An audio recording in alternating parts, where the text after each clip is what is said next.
안녕하세요. 매일 새로운 사연을 전하는 읽어주는 사연 라디오입니다. 구독과 좋아요, 많은 공유 부탁드립니다. 오늘의 사연 시작하겠습니다. 안녕하세요. 30대 이혼녀예요. 그리고 제가 이렇게 오늘 타자판을 두드리게 된 이유는 제 정신 나간 시댁 이야기 좀 해보려고요. 사실 벌써 남편과 남남이 된 지는 7개월이나 흘렀고, 그래서 어느 정도는 충격에서 벗어났다고 생각했는데, 그래도 명절이 돌아오니까 작년 이맘때쯤이 생각나면서 제가 겪었던 그 지옥 같은 날들이 또다시 떠오르네요. 그래서 정말 마지막으로 마음 정리한다 생각하고 이렇게 제 이야기를 해보려고 합니다. 한껏 쏟아내고 나면 제 마음도 예전처럼 평화로워질까요? 남편하고는 지인의 소개로 만났습니다. 남편은 회사를 다니는 평범한 직장인이었고, 저는 대학병원에서 연구원으로 근무하고 있었죠. 솔직히 말해서 소개팅에 나가기 전 남편의 사진을 봤었는데, 정말이지 영, 제 스타일은 아니었어요. 저는 좀 체격이 있고 곰같이 푸근한 사람을 원했거든요. 그런데 남편은 슬림하고 날쌘돌이처럼 생겼다고 해야 할까요? 하지만 지인이 저더러 실물이 훨씬 낫다며 일단 한번 만나보라고 어찌나 성하던지. 그리고 나중에서야 들었지만 남편도 제 사진을 봤었답니다. 그런데 남편은 제가 너무 마음에 들었대요. 그래서 지인한테 커피도 사주고 밥도 사주며 어떻게든 자리만 만들어달라고 부탁을 했었다고요. 일단 자리만 만들어지면 자기가 어떻게든 제 마음을 사로잡겠다면서. 아무튼 그래서 만나게 된 거예요. 하지만 아니나 다를까 처음 몇 마디를 나눴을 땐 역시 내 스타일이 아니구나 싶었습니다. 왜냐하면 서로 공통점이라곤 하나도 없는 것 같았거든요. 좋아하는 음식이나 영화 그런 것도 전혀 달랐고. 그런데 그런 저희가 통한 건 다름 아닌 운동이었어요. 남편은 다른 운동은 별로 좋아하지 않는데 유일하게 종종 즐기는 게 등산이라대요. 그리고 저는 남편에 비하면 다양한 운동을 즐기는 편이었는데 등산만큼은 제대로 해본 적이 없었지요. 혼자서 산을 오른다는 게 왠지 걱정도 되고 길이라도 잃을까 무서워서 말이에요. 그런데 제가 이런 이야기를 하자 남편은 자기 말로는 자기가 별명이 날다람쥐일 정도로 산에서는 날아다닌다며 언제 한번 같이 가자고 한껏 너스레를 떠는데 실제로 등산 실력이 어떤지를 떠나서 제 앞에서 익살스럽고 너스레를 떠는 그 모습이 마음에 들었어요. 그래서 조만간 등산 한번 같이 가자는 남편의 말에 못 이긴 척 좋아요 했던 게 부부의 연으로 이어질 줄은 몰랐네요. 남편도 저도 각자 일로 바쁘다 보니 데이트는 일주일에 한 번 그것도 산에 오르내리는 게 전부였어요. 그리고 그 정도로 같이 할 시간이 짧다 보니 서로 힘들고 지치는 이야기보다는 좋은 얘기, 재밌는 얘기를 주고받는 일이 대부분이었죠. 그리고 솔직히 그때는 그게 서로에게 유익한 일이라고 생각했습니다. 가뜩이나 회사 생활을 비롯해 여러 가지 일로 받는 스트레스가 이만저만이 아니었는데 같이 있을 때만큼은 그렇지 않았으니까요. 하지만 이혼까지 해본 제가 느낀 건 늘 서로 웃고 지낸다고 좋은 것만은 아닌 것 같아요. 가끔은 싫은 소리도 오가고 다퉈보기도 하고 여러 가지 면을 미리미리 겪어봤어야 했는데 사람이 원래 예상치 못한 상황에서 본 모습이 나온다고들 하잖아요? 그렇게 치면 남편이나 저나 둘 다 결혼 전 서로의 본 모습을 보여줄 기회가 너무 많이 부족했다 싶거든요. 결혼 당시 시댁으로부터 받은 도움은 없어요. 시댁 형편이 썩 좋지가 않았거든요. 그리고 일단 분명히 말해두건데 저는 신경 쓰지 않는데 그럼에도 불구하고 사람들은 제가 부모님이 안 계시다 하면 처음부터 뭔가 불안한 표정으로 저를 보더라고요. 안쓰러워하는 표정도 있고 어딘가 모난 구석이 있진 않을까 하고 살피는 표정도 있고 솔직히 유쾌하진 않지만 20살 이후로 워낙 자주 겪어서 소위 인이 배겼다고 하죠? 제가 딱 그랬어요. 그리고 적어도 나는 다른 사람한테 부모님은 살아계신지 재산은 있는지 그런 거에 관심을 갖지 말자고 생각하게 되었죠. 그래서 남편이 아버지가 안 계시다 했을 때 별로 신경 쓰지 않았어요. 다만 아버님이 돌아가신 뒤 가세가 기울어 집에 돈이 없다는 이야기를 할 때는 그래도 내 처지가 나은가 하는 유치한 생각이 들긴 하더라고요. 저는 어머니가 돌아가시면서 아파트 한 채랑 어느 정도 재산은 남겨주고 가셔서 그렇게 먹고 사는데 큰 걱정은 없었으니까요. 어머니가 남겨주신 아파트는 아버지의 도움 없이 어머니가 오롯이 혼자 일궈내신 재산이었어요. 어디서부터 말해야 하나 싶은데 일단 저는 아버지에 대한 추억이 거의 없습니다. 워낙 일찍 돌아가셨거든요. 어머니 말씀으로는 교통사고였다는데 당시 막 돌이 지났던 저를 조금이라도 빨리 보고 싶으셔서 회식도 마다하고 서둘러 집에 오시던 길이셨다나 봐요. 그런데 음주운전 차량에 그만 그 자리에서 세상을 떠나셨던 거지요. 저는 이런 사정을 중학교 때 알았습니다. 그것도 할머니를 통해서 말이에요. 그리고 말이 나왔으니 말이지만 할머니는 늘 저를 원망스러운 눈빛으로 바라보곤 하셨는데 어렸을 땐 그 이유도 잘 모르고 그저 미움을 받는 사실이 너무 받아들이기 힘들었어요. 그런데 그 이유를 알고 나니까 할머니 입장에선 제가 미울 수밖에 없겠다 싶더라고요. 저희 할머니도 아들 하나는 낳아야 한다는 그 위에 그러니까 증조할머니의 성화에 어지간히 시달리다 아주 힘들게 저희 아버지를 낳으셨다 했거든요. 그런데 하나뿐인 아들이 손녀를 보러 가다 세상을 떠났으니 내 잘못도 아닌데라는 억울함과 나만 없었더라면 하는 죄책감이 한데 뒤엉켜 참으로 오랫동안 저를 힘들게 했어요. 그런데 그렇게 저를 힘들게 하셨던 할머니가 정말 돌아가시기 이틀 전에 저를 불러 미안하다셨습니다. 그 소리를 듣고는 얼마나 울었는지 몰라요. 그래도 미안하다 소리는 들었네라는 안도감과 동시에 이제 할머니를 어떻게 원망해야 하나, 원망할 수도 없게 하고 가시네 하는 황당함 때문에요. 아무튼 아버지가 돌아가시고 이후로 저희 어머니는 무슨 일이든 닥치는 대로 하셨어요. 설거지, 건물 청소 그런 건 뭐 기본이었고요. 마늘밭이 돈을 많이 준다 해서 거기 가셨다가 아주 생으로 앓느라 몇 날 며칠 꼼짝을 못 하신 적도 있지요. 그리고 그렇게 벌어서 마련하신 집이 지금 제가 살고 있는 이 33평의 아파트입니다.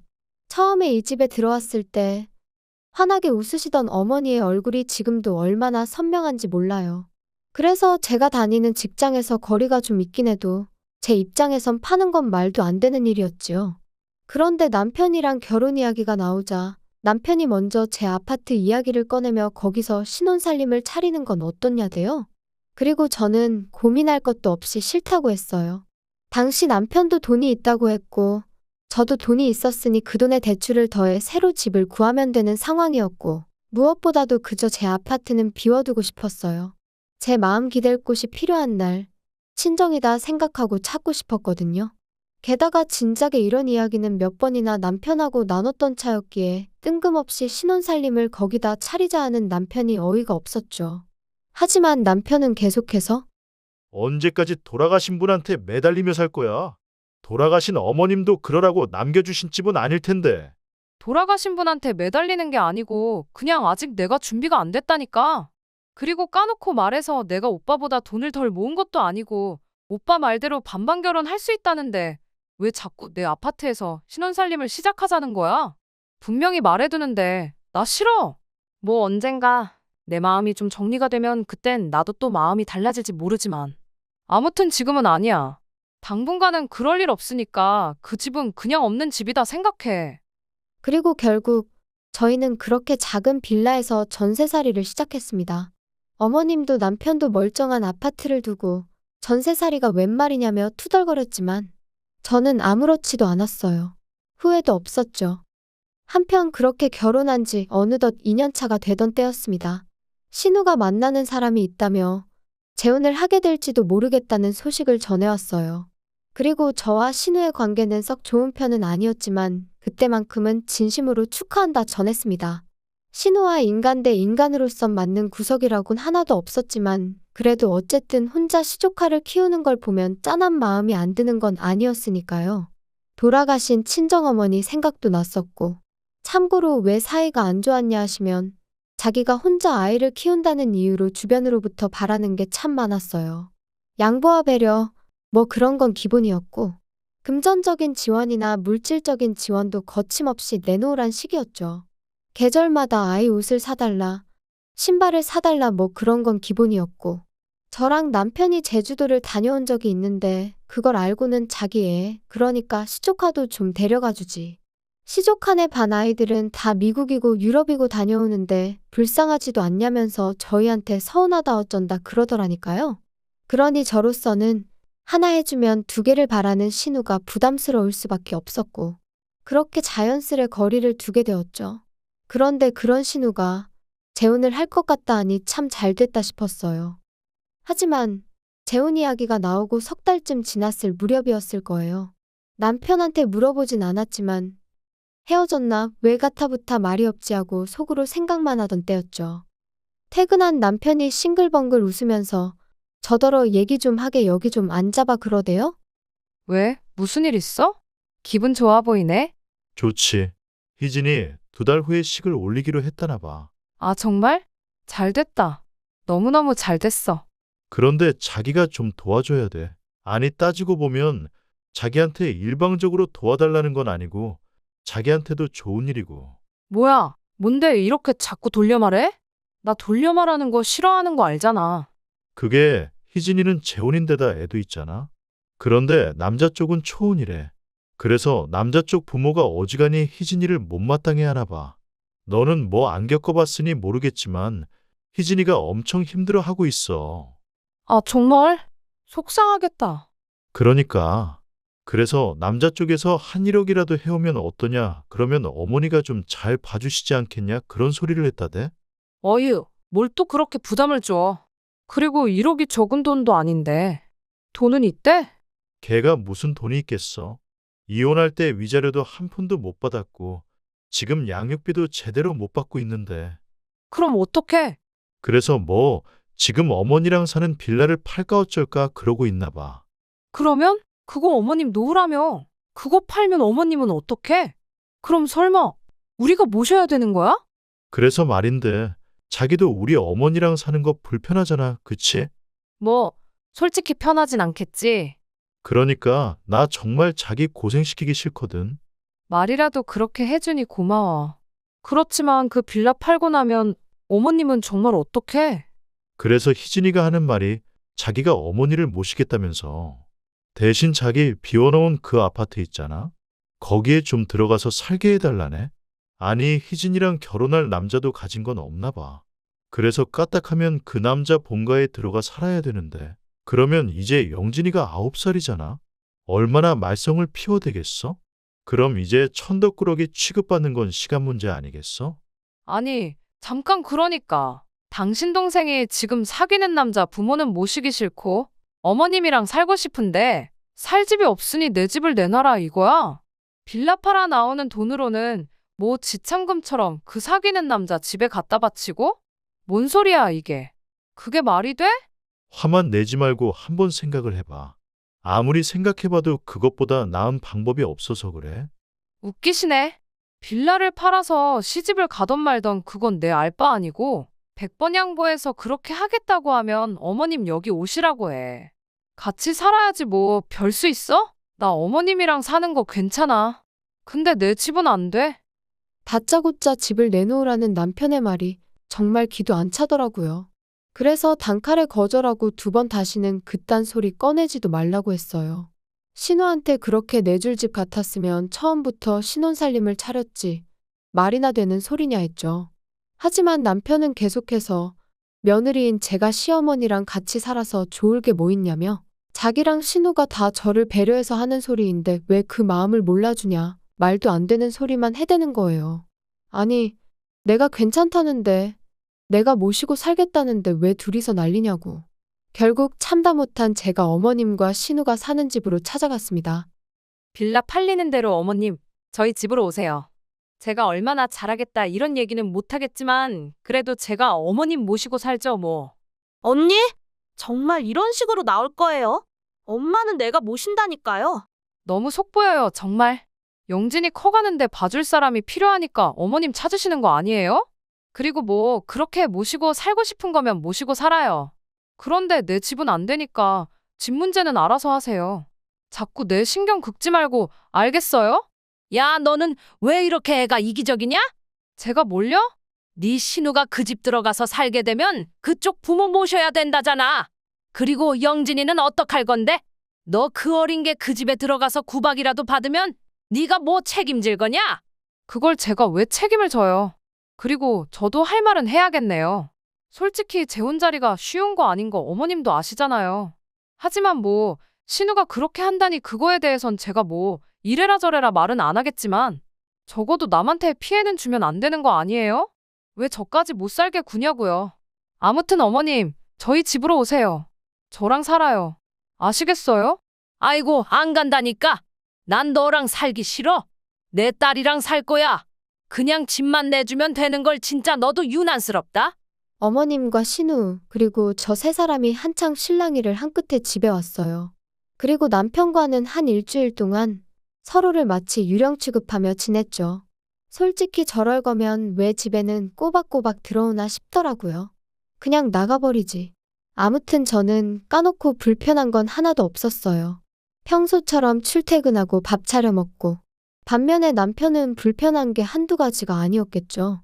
지 먹을 거라곤 라면밖에 못 끓여 먹는 인간이었으니 옷도 안 다려주니까 오기로 그러는 건지 뭔지 군대까지 다녀온 사람이 지 셔츠 하나 다림질도 못해서 꼴사납게 나가더라니까요. 하지만 뭐 그러던지 말던지 내 알바냐 내버려뒀어요. 그랬더니 이제 더는 안 되겠다 싶었는지 저더러 얘기 좀 하자고 하더라고요. 용건만 간단히 해. 이제 뭐 사과할 마음의 준비라도 된 건가? 사과는 무슨, 내가 너한테 뭐가 미안해야 되냐? 너야말로 이제라도 우리 어머니랑 내 동생한테 사과해라. 그 두 사람이 너 때문에 얼마나 속상해하고 서운해했는지 알아? 야, 너 솔직히 내 동생이 재혼하는 거 싫지? 싫어서 지금 회방 놓는 거지?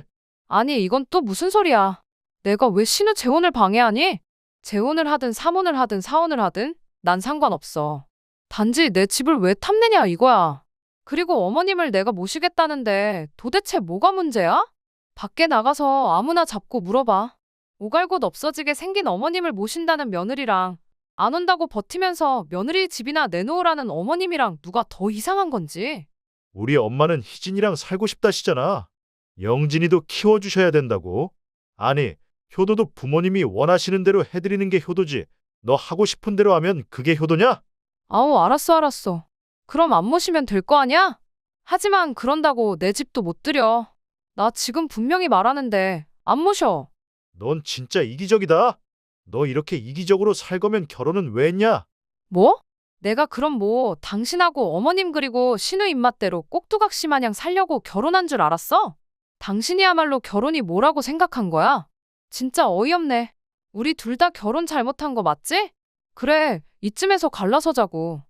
그리고 결국 허무하게도 그렇게 저희의 짧은 결혼 생활은 막을 내리게 되었습니다. 남편은 남편대로 저한테 질릴 대로 질렸다고 난리였고 저는 그런 남편에게 이혼해 줄 테니 재산 딱 반반 갈라서 그걸로 네 여동생 시집을 보내든 어머님을 요양원으로 모시든 아니면 네가 다 데리고 살든 네 마음대로 하라고 했어요. 이번에 어떻게 잘 넘어간들 다음에라고 제 아파트 넘보지 않을 거라는 보장도 없고 솔직히 제가 벌어서 산 아파트면 그래 좋은 게 좋은 거다 하고 신혼살림부터 아예 거기서 차렸을지도 몰라요.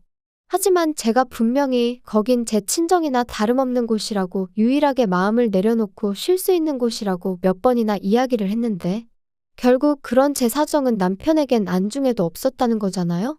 그런 인간하고 한 입을 덮고 더 살아서 뭐 하겠나 싶더라고요.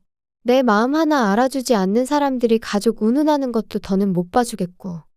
솔직히 오늘처럼 온 가족이 모이는 명절이 되니 가슴 한구석이 뻥 뚫린 것 같이 허전한 이 마음은 숨길 수가 없어요. 이런 날은 아무리 속속들이 제 사정을 아는 친구들이라고 해도 거기다 아쉬운 소리 하고 싶지도 않고요. 그래도 또 이렇게 한층 더 단단해지는 거라고 스스로 그렇게 되뇌어 봅니다. 저에게도 언젠가 봄날이 올까요? 조금씩 따뜻해지는 지금처럼 제 마음도 언젠간 따뜻해지길 바라봐도 되겠지요. 긴 이야기 들어주셔서 감사합니다. 오늘의 사연은 여기까지입니다. 구독과 좋아요, 알람 설정해주시면 앞으로 더 좋은 사연으로 찾아오겠습니다. 감사합니다.